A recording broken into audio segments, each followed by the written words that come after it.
Hi friends, మీకు ఈ video నచ్చినట్లయితే తప్పకుండా లైక్ చేయండి. నిజం తెలుసుకున్న అమర్ ఇంటికి వచ్చి బాధగా సోఫాలో కూర్చొని ఉంటాడు. ఇక అప్పుడు ఆరు, ఏవండి మీరు అలా ఉండకండి, మిమ్మల్ని అలా చూస్తూ ఉంటే నాకు కూడా బాధ కలుగుతుంది అని చెప్పి అంటూ ఉంటుంది. ఇక ఇంతలో అమర్ వాళ్ళ అమ్మ నాన్న ఇద్దరు కూడా అక్కడికి వస్తారు. ఒరే అమర్, ఆరు వాళ్ళ అమ్మ నాన్నల గురించి ఏదైనా నిజం తెలిసిందా అని చెప్పి అడుగుతుంటే అమర్ ఏం మాట్లాడకుండా అలా మౌనంగా ఉండిపోతాడు. ఆయన ఇందాకటి నుండి అలాగే ఉన్నారు అత్తయ్య, నాకెందుకో చాలా భయంగా ఉంది, ఇంతకు ముందు ఎప్పుడు కూడా ఆయన్ని ఇలా చూడలేదు అని చెప్పి ఆరు అంటూ ఉంటుంది. ఇక అలా అమర్ని వివరాలు అడుగుతూ ఉంటే అప్పుడు అమర్ ఏం మాట్లాడకుండా మౌనంగా అక్కడి నుండి వెళ్ళిపోతాడు. ఇక తర్వాత ఒరే రాథోడ్, అసలు ఏం జరిగిందిరా, ఎందుకు అమర్ అలా ఉన్నాడని చెప్పి అమర్ వాళ్ళ నాన్నగారు రాథోడ్ని అడుగుతూ ఉంటే ఇక అప్పుడు రాథోడ్, గుడ్ నైట్ సార్, నేను మళ్ళీ రేపు ఉదయాన్నే వస్తాను అని చెప్పి అక్కడి నుండి వెళ్ళిపోతూ ఉంటాడు. ఇక అలా రాథోడ్ వెళ్ళిపోవడంతో అమర్ వాళ్ళ అమ్మ నాన్న ఇద్దరు కూడా కంగారు పడిపోతూ వీళ్ళిద్దరిని చూస్తూ ఉంటే వీళ్ళకు ఏదో నిజం తెలిసినట్టుగా అనిపిస్తుంది, అది ఏంటో అని చెప్పి ఇక వాళ్ళిద్దరూ కూడా మాట్లాడుకుంటూ ఉంటారు. ఆరు గార్డెన్లోకి వచ్చి గుప్తా గారు, అసలు ఏం జరిగింది, ఎందుకైనా అలా ఉన్నారు, ఇంతకీ ఆయన తెలుసుకున్న నిజం ఏంటని చెప్పి అంటూ ఉంటే అంతా లలాట లిఖితమని చెప్పి గుప్తా అంటూ ఉంటాడు. మరోవైపు మనోహరికి మంగళ ఫోన్ చేస్తుంది. ఆరు రామ్మూర్తి కూతురు అన్న విషయం, బాగి ఆరు ఇద్దరు అక్క చెల్లెలు అన్న విషయం అమర్కి తెలిసిపోయిందని చెప్పి మనోహరికి చెప్పగానే మనోహరి ఒక్కసారిగా కార్ సడన్ బ్రేక్ వేసి, ఏంటి మంగళ నువ్వు చెప్పేది అని అంటూ ఉంటే ఇక్కడ వార్డెన్ నిజం చెప్పలేదని మనం సంతోషించే లోపే అరుంధతి పుట్టుక రహస్యం గురించి అమర్కి తెలిసిపోయింది. నీ కళలు, నీ పెళ్ళి, నీ పగ, నీ ప్రతీకారం అన్నిటినీ కాల్చేసే నిజం ఇది అని చెప్పి మంగళ ఆ బాగి మిస్సమ్మగా ఇంట్లో అడుగు పెట్టినప్పుడే మనసుకి దగ్గరైంది. బాగి అని తెలిసినప్పుడు భార్య అయింది. ఇప్పుడు అరుంధతి చెల్లెలని తెలిస్తే ఏం జరుగుతుందో నీకు తెలీదు మనోహరి. ఆ బాగి మొండిది, తన అక్క చావుకి కారణం నువ్వేనని తెలిస్తే కాళిక మాతలాగా మారి నిన్ను చీల్చి చెండాడుతుంది. దాని గురించి బాగా తెలిసిన దానిగా చెబుతున్నాను. ఇక్కడితో నువ్వు అంతా వదిలేసి ఎక్కడికైనా వెళ్ళిపో అని చెప్పి మంగళ మనోహరిని హెచ్చరిస్తూ ఉంటుంది.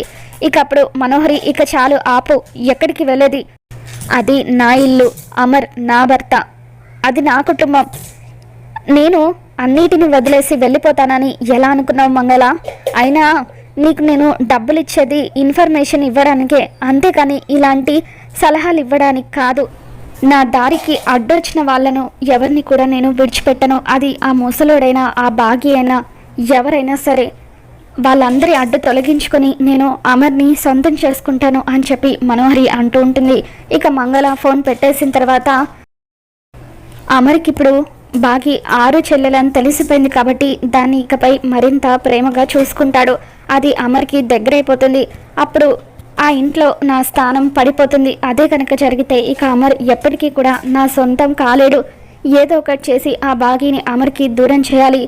పాత మనోహరి ఏంటో అందరికీ పరిచయం చేస్తాను అని చెప్పి ఇక అలా మనోహరి ఆవేశంగా ఇంటికి వెళ్తూ ఉంటుంది. మరోవైపు అమర్ గదిలోకి వెళ్ళి తలుపులు వేసుకొని అలా బెడ్ మీద కూర్చొని జరిగిన దాన్ని తలుచుకొని బాధపడుతూ ఉంటాడు. ఇక అప్పుడే బాగి హాస్పిటల్ నుండి ఇంటికి తిరిగి హాల్ అంతా కూడా నిశ్శబ్దంగా ఉంటుంది. ఇదేంటి, ఆరు ఒక్క వాళ్ళ అమ్మ నాన్నల గురించి నిజం తెలుసుకుని వచ్చి ఇంట్లో అందరూ చర్చ పెడతారనుకుంటే ఇదేంటి ఇల్లు అంతా ఇంత ఖాళీగా ఉంది, అసలు అంతా ఎక్కడికి వెళ్ళిపోయారు అని చెప్పి బాగి బెడ్రూమ్లోకి వస్తూ ఉంటుంది. బెడ్రూమ్ తలుపులు క్లోజ్ చేసి ఉంటాయి, లోపల గడిపెట్టుంటుంది. దాంతో బాగి, ఇదేంటి కొత్త అలవాటు, ఈయన ఎప్పుడూ కూడా ఇలా లోపలికి వెళ్ళి గడి పెట్టుకోరు కదా అని చెప్పి బాగి అంటూ ఉంటుంది. ఇక అప్పుడే అమర్ వాళ్ళ అమ్మ నాన్న ఇద్దరు కూడా అక్కడికి వస్తారు. అత్తయ్య, ఆయన అక్క వాళ్ళ అమ్మ నాన్నల గురించి కనుక్కోవడానికి వెళ్ళారు కదా, ఏమైనా నిజం తెలుసుకున్నారా అని చెప్పి బాగి అడుగుతూ ఉంటుంది. ఇక అప్పుడు అమర్ వాళ్ళ అమ్మ నాన్న ఇద్దరు కూడా బాగితో, వాడికి ఏదో నిజం తెలిసినట్టుగా ఉందమ్మా, అందుకే వాడు వచ్చిన దగ్గర నుండి అలా మాతో కూడా మాట్లాడకుండా లోపలికి వెళ్ళి తలుపులు వేసుకొని కూర్చున్నాడు, మేము ఎంత పిలిచినా కూడా పలకట్లేదని చెప్పి వాళ్ళు అంటూ ఉంటే, పోనీ రాత్రుడిని ఏం జరిగిందో అడగకపోయారా అని చెప్పి బాగి అంటూ ఉంటుంది.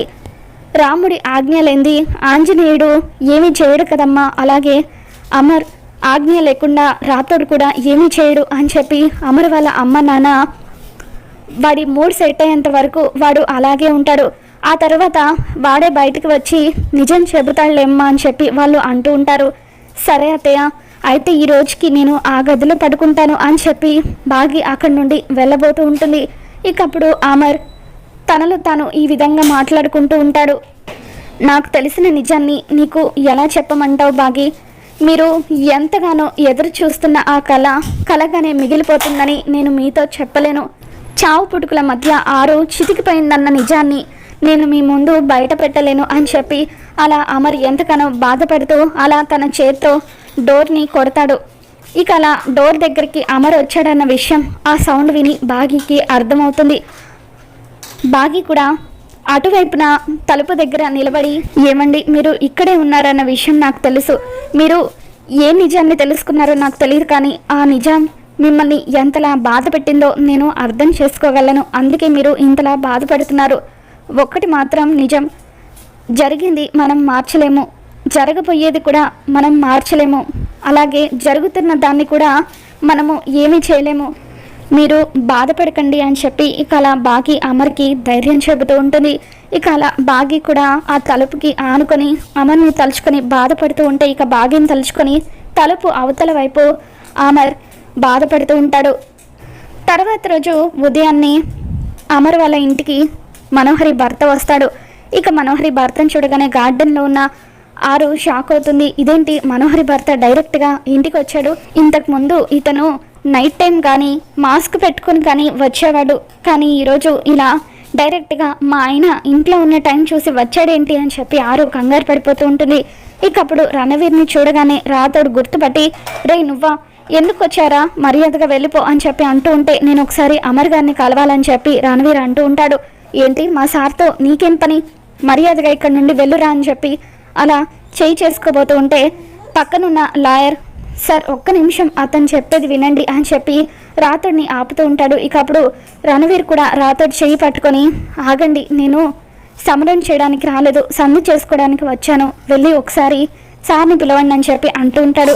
ఇక అప్పుడు రాతోడు లోపలికి వచ్చి హాల్లో ఉన్న బాగితో, మిసమ్మ ఆ రోజు పార్టీలో గొడవ చేసిన అతను ఇంటికి వచ్చాడు, ఒకసారి సార్ని కలవాలని అంటున్నాడు, సార్ లేరని చెప్పి పంపించేనా అని అంటూ ఉంటే, వద్దు రాతోడు, ఒకసారి ఆయనకి వెళ్ళి చెప్పు, ఆయన ఏమంటారో చూద్దామని భాగ్య అంటూ ఉంటుంది.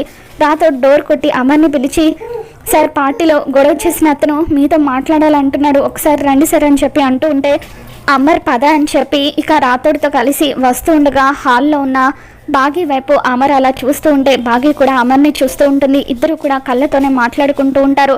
అమర్ లాన్లోకి వెళ్ళిపోయిన తర్వాత బాగి పిల్లలతో, పిల్లలు త్వరగా పాలు తాగండి, స్కూల్కి టైం అవుతుంది కదా, రెడీ అవ్వాలి కదా అని చెప్పి అంటూ ఉంటే పిల్లలు పాలు తాగేసి తమ గదిలోకి వెళ్ళిపోతారు. బాగి కూడా లాన్లోకి వస్తుంది. ఇక అప్పుడు రణవీర్, ఆ రోజు నేను విచక్షణ కోల్పోయి ఒక మూర్ఖుల్లాగా నా భార్య మీద ఉన్న కోపాన్ని తీర్చుకోవాలని చెప్పి ఎక్కడున్నానో కూడా చూసుకోకుండా కాల్పులు జరిపాను, అందుకు నన్ను క్షమించండి, నేను నా తప్పు తెలుసుకున్నాను అని చెప్పి అంటూ ఉంటే, అయ్యో పైకి లేవండి అని చెప్పి అమర్, మొత్తానికి మీ తప్పు తెలుసుకున్నారు, అది చాలు అని అంటూ ఉంటాడు. ఇక ఆ తర్వాత రణవీర్, ఆ రోజు మీరు ఎవరి గురించో క్లారిటీ తెచ్చుకోవడానికి నన్ను కలవడానికి స్టేషన్కి వచ్చారట కదా, పోలీస్ ఆఫీసర్ చెప్పారు అని రణవీర్ అంటూ ఉంటే అప్పుడే అక్కడికి వచ్చిన రణవీర్, అవును కదా, అసలు గొడవలో పడి ఈ విషయాన్ని మర్చిపోయాను నేను కూడా అని చెప్పి అంటూ ఉంటుంది. ఆ రోజు మీ భార్య మనోహరి కోసం వెతుకుతున్నారని మీరు అన్నారు కదా, మా ఇంట్లో ఉన్న మనోహరి, మీరు వెతికే మనోహరి ఒక్కటా కదా తెలుసుకోవడానికి మిమ్మల్ని కలవడానికి వచ్చానని చెప్పి అమర్ అంటూ ఉంటే, ఒక్కసారి మీ ఇంట్లో ఉన్న మనోహరిని పిలవండి, చూసి చెబుతానని రణవీర్ అంటూ ఉంటాడు. ఇక మనోహరి బాల్కనీలో ఫోన్లో మాట్లాడడం రణవీర్ చూసి మనోహరి వైపు కోపంగా చూస్తూ ఉంటాడు. బాగి లోపలికి వచ్చి, మనోహరి గారు, ఆయన మిమ్మల్ని రమ్మంటున్నారు, త్వరగా రండి అని చెప్పి మనోహరిని లాన్లోకి తీసుకొని వస్తుంది.